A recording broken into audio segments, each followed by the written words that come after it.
There's some places that just really grab your attention, right? And Dehradun, for me, is definitely one of them. Oh, yeah. Yeah, it's tucked away there in the Dune Valley, foothills of the Himalayas, now the provisional capital of Uttarakhand. And you mentioned wanting to dig into its past a bit. I did, yeah. It seems like it has a really layered history. Exactly. So that's what we're doing today. We've got a list, actually, a whole bunch of historical claims about Dehradun. Okay. And our mission basically is to fact check them, go through them one by one and see what holds up, what doesn't, and, get a real feel for how the city evolved. Sounds good. How many claims are we looking at? We've got 22 claims lined up, so it'll be a bit of a whirlwind tour, but hopefully pretty thorough. 22. Okay, yeah, that covers quite a span of time, I imagine. Centuries, probably. It really does. You see these shifts in power, different influences. Yeah. It's fascinating stuff. All right, let's get started, though. Okay, claim number 1. The city was sold in 1611 for Rs 3005. That's very specific. What do the records say? Well, it is specific, but interestingly, there's no actual historical record of the city being sold then, not in 1611. Ah, okay, so straight off, maybe not accurate. Oh, quite like that, no. But here's where it gets really interesting, and maybe where the claim comes from. If you jump forward almost 200 years to 1810, Okay. a figure named Hyder Jung Hersey, he later became Captain Jung Hersey, he did buy the regions of Doon and Shandhi. Right. And guess the price. Don't tell me. Rs 3005. Exactly, RC 3005, from Raja Sudarshan Shah. Wow. That's quite a coincidence. Same price, but nearly 2 centuries later and specific regions, not the whole city. Precisely. And the context in 1810 is completely different. Dehradun was actually under Gorkha control then. Sudarshan Shah, who later became the Terry King, he was in exile. So it's a deal made by an exiled prince for specific areas during a Gorkha occupation. So what was happening around 1611 then, if not a sale? Well, around that time, between, say, 1591 and 1611, the Chen dynasty had conquered the Terai region, which included Dehradun. Conquest, not a sale. Right. So leadership changed hands through military action, not a purchase agreement in 1611. That claim is definitely inaccurate, as stated. Okay. Claim 1 debunked, but with a fascinating twist. Let's move to claim 2. Before 1674, Dehradun was called Prithvipur. Does that name ring a bell historically? It does, actually. There seems to be a real connection there. Historical accounts do mention a township called Prithvipur existing in the Doon Valley. Okay. And what's quite interesting is the idea it might have been named after King Prithvi Pat Shah. He ruled Garhwal during 2 separate periods in the 16th and 17th centuries. So Prithvipur was a real place, potentially named after a king. Was it basically the same area as modern Dehradun? That's where it's a bit, fuzzy. Prithvipur might have been a specific part, maybe a key settlement within the valley, or perhaps an earlier name for a big chunk of what later became Dehradun. We even see the name pop up later. There's a mention of Miadullah Singh of Prithvipur in the Battle of Kurbura in 1804. So the name stuck around for a while, even if the main name changed. Seems like it, yeah. The name Dehradun really emerges with Guru Ram Rai's arrival, late 17th century. So it suggests maybe a gradual shift, or Dehradun becoming the more dominant name for the growing settlement around his dera or camp. So Prithvipur has roots there, but maybe not a direct one-to-one swap for the name Dehradun. That seems to be the most likely picture, yeah. Right. Speaking of Guru Ram Rai, that brings us to claim 3. In 1676, Mughal Emperor Aurangzeb gifted Dehradun to Sri Guru Ram Rai Ji. Sounds like a major imperial gesture. What's the story? Aurangzeb's involvement is definitely key, around 1675-76, but gifting the entire city isn't quite accurate. It's more nuanced. Okay, how so? What happened was Aurangzeb, who was apparently quite impressed by Guru Ram Rai, granted him a jagir. A jagir. What's that exactly? It's essentially a land grant, like rights to revenue from a certain area to support him and his followers. This was in the Garhwal region. So an imperial grant, but maybe not the land itself directly from Aurangzeb. What about the local rulers? Exactly. The local Garhwal king, Fateh Shah, he's the one who actually donated 3 or 4 specific villages within the Dehradun area to Guru Ram Rai. Ah, I see. So it was kind of a joint effort, imperial backing and local land donation. That's a good way to put it. The Mobile Decree gave the legitimacy and support. The local king provided the actual plots. Some accounts even say the whole Doon Valley was sort of considered Guru Maharaj Ji's domain during Aurangzeb's time, showing that imperial favor was significant. So Aurangzeb facilitated it, the local king provided the ground, and Guru Ram Rai's Derachali, his camp, eventually gave the place its name, Dehradun. Spot on. It shows how these different layers of power worked together or alongside each other. Really interesting. Okay, let's jump ahead a bit. Claim number 4. In 1757, Najib-ud-Dawla defeated the Terry king and acquired Dehradun. Okay, this one gets the timeline and the players a bit mixed up. How so? Najib-ud-Dawla, who was a Rohilla leader and the governor of nearby Saharanpur, he did invade Dehradun with his forces in 1757 and took control for a time. That part's right. But there was no Terry king to defeat then. The Terry kingdom wasn't established until much later, 1815 actually. Ah, okay, so who was ruling Dehradun in 1757? It was part of the Garhwal kingdom. The king at that time was Pradeep Shah. So Najib-ud-Dawla fought against the Garhwal kingdom. Got it. Garhwal kingdom, not Terry. Did Najib-ud-Dawla hold on to it for long? Apparently not. What's interesting is that King Pradeep Shah actually managed to regain control after a relatively short period, so it was more of a temporary occupation. So claim 4 is inaccurate on the opponent and the long-term outcome. Pretty much, yeah. Yeah. Highlights the constant flux in the region back then. Right. Let's move to claim 5. In 1803, the Gorkhas captured Dehradun. This sounds more definite. Yes, this one is accurate. 1803 was a major turning point. The Gorkhas, expanding westward from Nepal, did capture Dehradun. And what did that mean for the Garhwal rulers? It meant the end of their direct rule there. King Pradyumna Shah, the Garhwal king, was overthrown. He actually had to flee to Saharanpur. This marked the beginning of about 12 years of Gorkha control under the Kingdom of Nepal. 12 years. Okay. And that leads tragically into claim 6. On May 14th, 1804, Garhwal King Pradyumna Shah was martyred fighting the Gorkhas in Kudbuda, Dehradun. Yes, this is also accurate and a very significant, somber event in the region's history. So he tried to fight back. He did. King Pradyumna Shah gathered forces and confronted the Gorkha army at the Battle of Kurbura, sometimes spelled Kudbuda, which is near Dehradun. But tragically, he fell in that battle on May 14th, 1804. Wow. That must have really cemented Gorkha control then. Absolutely. His martyrdom was a huge blow to Garhwal resistance and effectively ended the kingdom's independence, solidifying Gorkha rule over the area. A really pivotal moment. Okay, now thinking about the transition after the Gorkhas, claim 7. In 1811, Terry King Sudarshan Shah handed over Dehradun to Captain Harsi Young.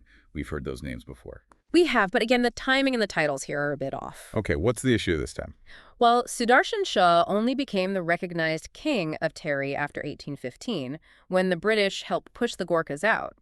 So in 1811, he wasn't the Terry king. And Dehradun was still under Gorkha rule then? Exactly. Dehradun was occupied by the Gorkhas in 1811, but remember that 1810 transaction we talked about? With Captain Hersey?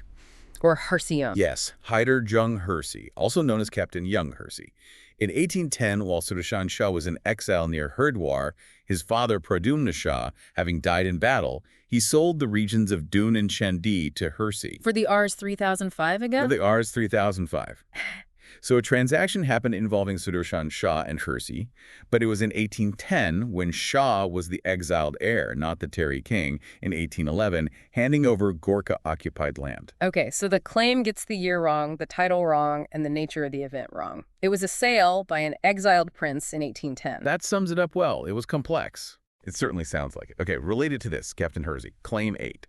In 1814, Captain Hersey gave Dehradun to the East India Company on a monthly lease of just 100.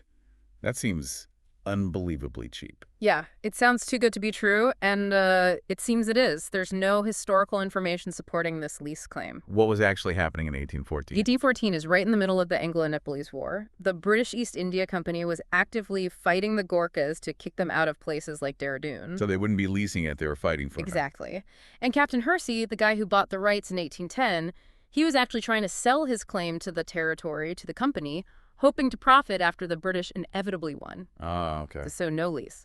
The company took Dehradun through military conquest, which was then formalized by the Treaty of Sugali in 1815-16. They annexed it. Right. Conquest and treaty, not a bargain lease. That makes more sense militarily. Yeah. Which leads us perfectly to claim 9. In 1815, the British chased away the Gorkhas and captured Dehradun. And that one is spot on. Accurate. Following the war, British forces did expel the Gorkhas from the region, including Dehradun, around April 1815. And the Treaty of Sugali sealed the deal. Yes, the treaty, signed over 1815-1816, formally ceded Dehradun and East Garhwal to the British East India Company. End of Gorkha rule, start of the British era. Okay, so the British are in charge now. Let's look at some developments under their administration. Claim 10. In 1823, Paltan Bazaar was built, with soldiers, Paltan, living on both sides. The 1823 date specifically, we couldn't confirm that exact year from our sources. But the bazaar existed. Oh, yes, definitely. By the 1840s, it was clearly established. We know this because there's that story about the exiled Afghan ruler, Dost Muhammad Khan, giving basmati seeds to a trader in Paltan Bazaar in 1842. Okay, so it was there by then. And the name Paltan. Paltan means battalion or regiment in Hindi. So the name strongly suggests a connection to the military. It's very likely named because troops from the British cantonment lived or were stationed nearby. Makes sense. So the name and existence by the 1840s are solid. Just the 1823 construction date is uncertain. Exactly. The link to the military seems clear, but the precise founding year needs a bit more digging, perhaps in local records. Fair enough. Now, something completely different, Claim 11. In 1840, a lychee plant brought from China was planted here. Dehradun is famous for lychees, right? It is, and this claim seems quite plausible. Lychee wasn't native. It came to India earlier, maybe 18th century, possibly through Myanmar into Bengal. But there are specific accounts mentioning a planting from China in Dehradun around 1840, maybe a specific variety, whatever it was, it clearly thrived. And led to Dehradun's reputation. Absolutely. Dehradun became known for its lychee cultivation, especially that rose-scented variety. The climate was obviously perfect for it. So 1840 seems like a reasonable date for a significant planting. From China to Dehradun's orchards. Cool, let's stick with agriculture. Claim 12. In 1842, basmati rice brought from Afghanistan by Afghan ruler Amir Dost was sown here. We mentioned him at Paltan Bazaar. Yes, and this story is strongly supported by historical records. It's a great example of, well, history happening in unexpected ways. So Amir Dost Muhammad Khan, the exiled ruler, was living near Dehradun. Yes, in Mussoorie mostly, around 1840, 1842. And the story goes he really missed eating proper pulao. Understandable. So he arranged to get basmati seeds brought from his homeland, the Kunar province in Afghanistan, and had them planted in the Doon Valley. Just like that, he introduced Dehradun basmati. Pretty much. And sources say he didn't just bring it, he actually worked on improving the genetic variety.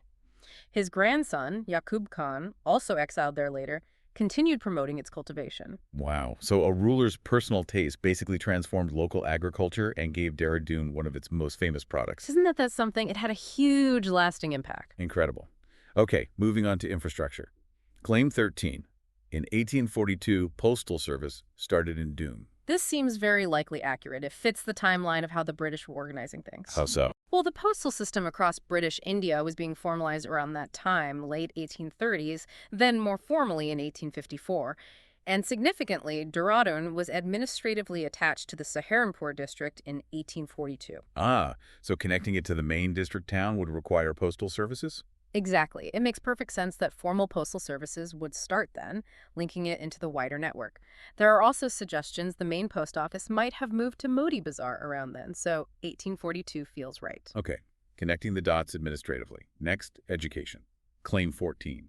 In 1854, a mission school was opened here. Yes, this is also highly probable. The mid-1850s were definitely a time for establishing mission schools in the area. Any specific ones? Well, there's the famous Woodstock School up in Mussoorie, founded in 1854 by Christian missionaries. And right in Dehradun itself, the American Presbyterian Mission Boys High School, the AP Vision School, actually started just a year earlier in 1853. So 1854 is definitely in the right time frame for mission schools opening in and around Dehradun. Yes, a key period for formal education development there. Right. Now back to cultivation. Claim 15. In 1857, a tea garden was planted by Dr. Johnson. Tea is another Doon thing, isn't it? It is, though perhaps less famous now than basmati or lychee. This claim also looks accurate. So tea cultivation started then? Well, there were surveys earlier. Dr. Jameson did surveys in the 1840s checking if the area was suitable. But yes, records confirm a tea garden was actually planted by Dr. Johnson in 1857. Dr. Johnson, okay. It seems to be part of the early push to get tea going commercially in the valley. Interestingly, the Wati estate over in Palampur was also established in 1857. So maybe a wider trend in the region that year. Could be, yeah, spreading the tea industry. Okay, let's shift to culture. Claim 16. In 1863, Ram Leela was staged for the first time in Shivaji Dharamshala in Doon. Ram Leela is the performance of the Ramayana story, right? Yes, exactly. A very old tradition. But this specific claim, it's a bit hard to pin down. Why is that? While Ramlila is ancient, finding records for the absolute first staging in a specific place and year can be tricky. We know Ramlila was happening in Almora, not too far away, around 1860. And Shivaji Dharamshala certainly existed in Dehradun. But no direct proof of the 1863 performance there being the first. Not in the sources we looked at. In fact, some accounts say Dehradun's oldest formal Ramlila organization only started around the 1880s. So while it's possible it happened in 1863 at the Dharamshala, calling it the definitive first staging, we can't confirm that. Okay, plausible but unverified for the first time aspect. Got it. Civic structures next. Claim 17. In 1867, Nagar Palika was formed, the municipality. Yes, that's accurate. The Nagar Palika, the municipality for Dehradun, was established in 1867. A significant step, I guess. Definitely. It marks a formal step up in local administration under the British, showing the town was growing and needed its own governing body for civic stuff, part of a wider pattern across India at the time. Right. And Claim 18. In 1868, Chakra was formed. Chakra is near Dehradun, right? Yes, it's a hill station and cantonment area, technically part of Dehradun district now. This claim is also accurate. 1868 seems to be when Chakrata was formally established, likely as a cantonment and administrative unit, important for managing that hilly area. Okay, expanding the administrative structure. Claim 19 is about roads. In 1873, Saharanpur Road was built, and in 1892, Raipur Road was built. Let's take those one by one. Saharanpur Road in 1873, that looks confirmed. A really important connection, obviously. Linking Dehradun southwards. And Raipur Road in 1892. That one's less clear from our info. We know Rajpur Road existed, connecting Dehradun to Rajpur, and was important during the British period, especially leading up towards Mussoorie. But a specific Raipur Road built precisely in 1992. Couldn't verify that exact detail. Might be confusion with Rajpur Road or need more specific local sources. Okay, so Saharanpur Road, yes. Raipur Road may be uncertain. Now, Claim 20. In 1871, Dehradun District was formed. Yes, that's accurate. Dehradun was officially constituted as a separate administrative district in 1871. What was it before that? It had been shuffled around a bit, sometimes part of Kumaon Division, sometimes attached more closely to Saharanpur. Making it a separate district gave it its own administrative focus under the British system. Another key administrative milestone. Getting closer to the modern era now. Claim 21. In 1901, Dune Railway service started. Accurate again. 1901 marks the arrival of the railway in Dehradun. That must have been huge. Absolutely massive. Huge boost for connectivity, trade, travel, bringing the valley much closer to the rest of India. They even celebrated the centenary of the railway back in 2000. A real game changer. Okay, finally, Claim 22 is basically a list, a rapid-fire sequence of events from 1902 to 1978. Should we just run through these quickly? Yeah, let's do a quick check on each. Okay, 1902, Mahadevi Pathshala established. Confirmed, an important educational institution. 1905, Rajwada Camp created. Confirmed. 1916, electricity supply started. Confirmed. Big step in modernization. 1918, Olympia and Orient cinema halls opened. Confirmed. Shows the growth of urban life, entertainment. 1920, first car scene. Confirmed. The start of motorized transport. 1922, Prince of Wales Royal Indian Military College, RIMC, opened. Confirmed. Still a very prestigious institution today. 1930, Mussoorie Motor Road built. Confirmed. Made getting up to the hill station much easier. 1932, Indian Military Academy, IMA, founded. Confirmed. Cemented Dehradun's role as a major military training hub. 1939, only 2 cars in Dehradun. Confirmed. It's amazing to think, isn't it? Really shows how limited private cars were. Yeah, just 2. 1944, Lala Mansharam built Connaught Place. Confirmed.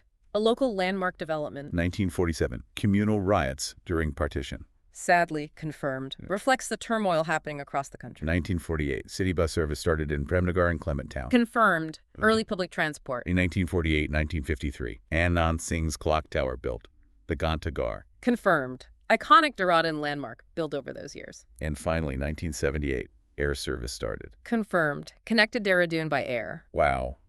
That last list really speeds through 20th century development, doesn't it? From the first electricity to air travel. It really does. Shows that period of rapid change and growth. So, looking back at all 22 claims, what's the overall takeaway from this deep dive? Well, I think it's pretty remarkable how many of the claims were, broadly accurate or had a strong basis, in fact. It suggests people have a good sense of the local timeline, but as we saw, quite a few needed tweaking. Getting the dates right, identifying the correct people or kingdoms involved, understanding the difference between, say, a sale and a conquest or a land grant versus gifting a whole city. Right. The nuances matter. They really do. The 1611 sale seems like a classic case of maybe conflating events, likely linking back to that 1810 purchase for the same amount. Prithvipur shows how names evolve. Aurangzeb's role highlights that interplay between imperial power and local kingdoms. And the constant shifts in who was in charge really stand out. Absolutely. Garhwal kings, Mughal influence, Rohillas briefly, the Gorkhas, then the British.